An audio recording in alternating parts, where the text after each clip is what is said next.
The World Health Organization has proposed a second phase of studies into the origins of the coronavirus in China, with priorities given to the lab leak theory. The suggestion has been rejected by the Chinese side, citing that WHO's last visit early this year has concluded that such a theory is quote-unquote extremely unlikely. So why is the origin tracing plan so controversial, and what should be done to facilitate origins research? To find out, I'm joined by Maria Cavallo along with Professor John Gong. So Cavallo, here obviously we know the story. There is a suggestion from WHO with a focus on the Wuhan lab leak theory, and then the Chinese side said no, this should not be the focus. The focus should be probably from the bat to the animal, and then to the human being, probably infection. So what do you make of this development, the latest?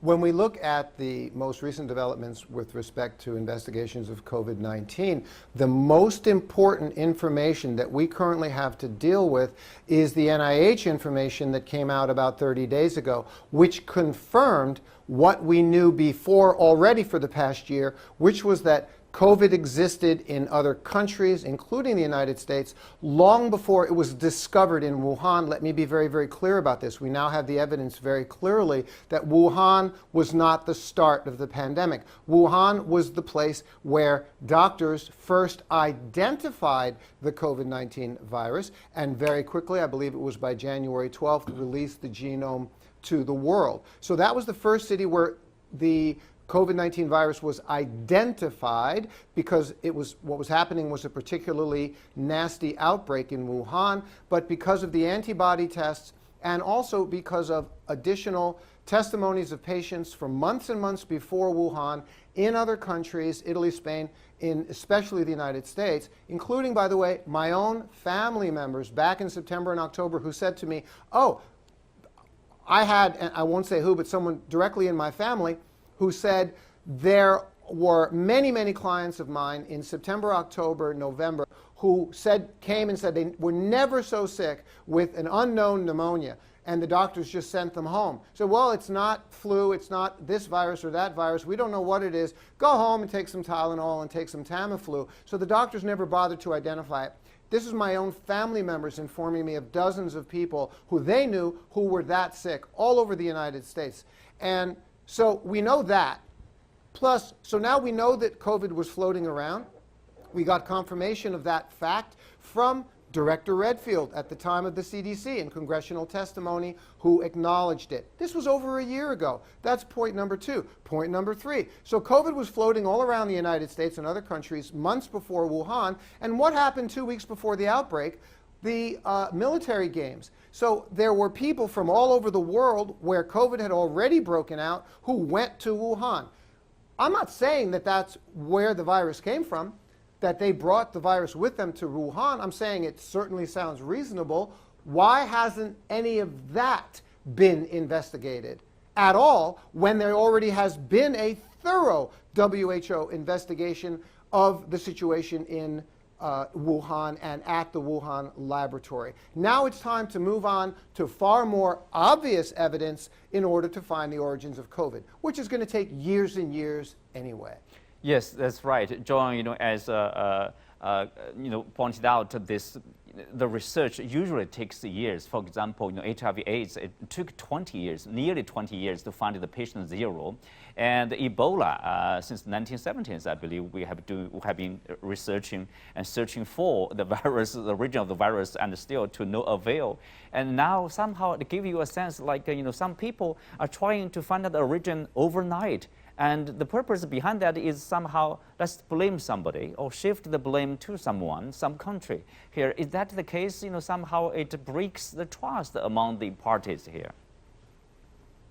Well, I think I want to add that we need to look at how this lab theory came about. It was pretty much dead, in my view, in 2020. It was almost like laughed at. It was pretty much regarded as a conspiracy theory. Most of the experts in this field were just disregarded. This theory came about because one study coming out of Lawrence Livermore National Laboratory in the United States. Now the problem is that the authors of this report are not real scientists. They are not medical research people. They are the intelligence people, what's called a Z division within the Lawrence Livermore National Laboratory. So, so these people are really not scientists in my view. And somehow this report was picked up by the then State Department run by Mike Pompeo, and then he appointed Pottinger to make use of that, and that's how the theory came about. So it's very clear that this is a politically charged request or acquisition for investigation. So, so that's put things into perspective. I think at the end of the day, this has to be this very intriguing question, the origin of this virus. It needs to be answered by science, but not by intelligence. It's actually also quite bizarre and also quite interesting to me that President Joe Biden was asking the intelligence community to investigate this, to have a 3 months review of this. The answer, we're going to see the report coming out by the end of August. But I'm actually very skeptical anything really substantial or substantive will come out of this report. As Mario said, there are ample evidence that this virus was already breaking out in various parts of the world, including the United States, including in Spain, including in Italy. And this is actually not uncommon. If you look at the Spanish flu in 1918 and 1919, the origin of the Spanish flu is also very controversial. Reportedly, it came out of Kansas, but there's also evidence that it already came out in Europe, somewhere in Europe. And some people have said, some people even point out that there was an outbreak in China as well in 1918. So, this is a very complicated scientific question that the science community needs to dig into this, as opposed to let a few people, with satellite images, with eavesdropping capabilities to dig out a very much a scientific question. So I think that, the very fact that the United States government is relying on the intelligence community to dig into the bottom of this is already demonstrating this is a very politically charged undertaking. So, so the credibility of this is already casting doubt. And I think I would just shrug it off and say, this is not a science, but just intelligence. Mm-hmm. Well, adding to that, Mario, briefly, obviously because of the geopolitical tension, the U.S., they are not using the word, but there's efforts, obviously, to contain the rise of China. Somehow, the virus could be a convenient card to be played against China. Is that the case?